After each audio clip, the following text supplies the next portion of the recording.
आज का विषय है हमारा पेड़ पौधे। अगर आप नर्सरी में से पौधा लेके आते हैं और उसको कहीं लगा देते हैं और उसकी देख रेख नहीं करते, तो निश्चित ही आप एक पौधे की हत्या के दोषी हो।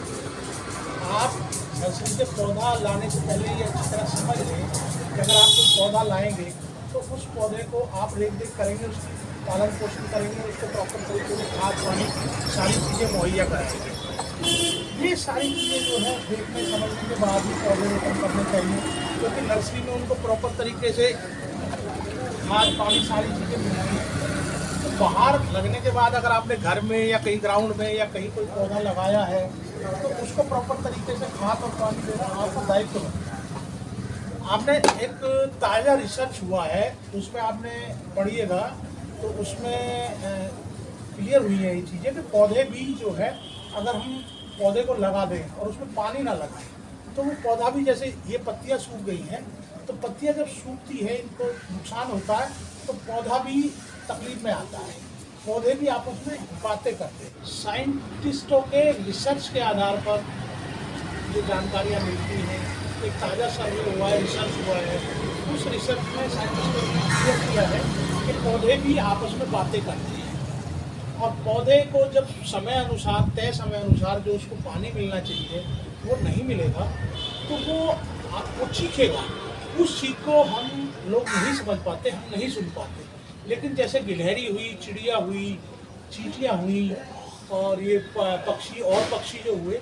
ये उनकी आवाज़ को सुनते हैं और ये उनकी तरफ आकर्षित होते हैं कि उनकी मदद करने की कोशिश करते हैं। लेकिन वो अब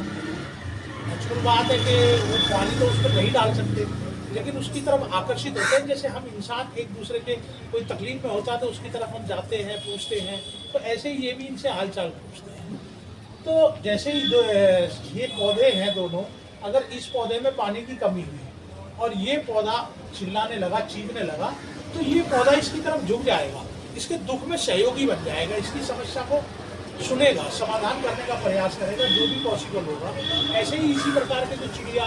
गिलहरी और जो तरह तरह के पक्षी होते हैं, वो पक्षी भी इनकी भाषाओं को सुनते हैं। तो अगर आपने पौधे लगाए हैं, गार्डनिंग की है, अपने घर में लगाए हैं, आंगन में लगाए हैं, छत पे लगाए हैं या आपने कहीं ग्राउंड पे लगाए हैं, तो आपकी ड्यूटी बन जाती है, आपका दायित्व बन जाता है कि उसको प्रॉपर तरीके से आप देख करें और उसमें खाद पानी समय पर लगाएं और उसकी नलाई गुदाई का काम जो है वो समय समय पर करते रहें। हमने भी पौधे लगाए, हम भी पौधे लगाते हैं, तो हम प्रयास भी करते हैं कि उनका जो सारा काम है हम वो समय समय पर करते रहते हैं। अपनी टीम के माध्यम से, हमारी पूरी टीम है इस कार्य के लिए, वो टीम हमारी कार्य करती है। तो हम कोशिश ये करते हैं कि जितने पौधे हमने लगाए हैं उनको विशालकाय वृक्ष बनने तक 3 से 5 वर्ष में एक पौधा, अगर आप पीपल जैसा पौधा लगाएं, बड़ वृक्ष लगाएं, नीम का पौधा लगाएं, तो वो 3 से 5 वर्ष में इस पोजीशन पे पहुंच जाता है कि वो ज़मीन से अपनी चीज़ें उसे चाहिए वो वहाँ से कर रहे हैं। उससे पहले हमारी ड्यूटी बनती है कि हमने जितने पौधे लगाए हैं तो उनकी देख रेख करें। तो इसी प्रकार से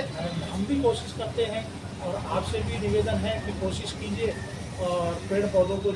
रक्षित और संरक्षित कीजिए और इनको बचाने का अधिक से अधिक प्रयास कीजिए, लगाने का भी अधिक प्रयास कीजिए। अब जैसे हमने देखा है कि जैसे ही बरसात का मौसम आता है जून जुलाई में, तो बहुत सारे लोग पौधे लगाने के लिए दौड़ पड़ते हैं, तो लेकिन लगाने के बाद पश्चात वो जाते ही नहीं उन्हें देखने के लिए, तो वो गलत है। अगर आपने 10 पौधे लगाए हैं, 1 पौधा लगाया है, 100 पौधे लगाए, तो आप ड्यूटी बनाइए अपनी कि हम प्रतिदिन या 1 दिन छोड़ के या 2 दिन छोड़ के जैसे जैसे पौधे हैं उनमें जाएंगे, उनकी नलाई गुदाई करेंगे, उनमें पानी डालेंगे, तो उनको रक्षित और संरक्षित करना हमारे लिए जरूरी है। जितना लगाने का महत्व है इतना ही उस पौधे की देखरेख करने का भी हमारा उद्देश्य होना चाहिए। तभी तो पर्यावरण और एनवायरनमेंट अच्छे होंगे, हमें अच्छी ऑक्सीजन मिलेगी, हमें अच्छा एनवायरनमेंट मिलेगा, पर्यावरण अच्छा होगा।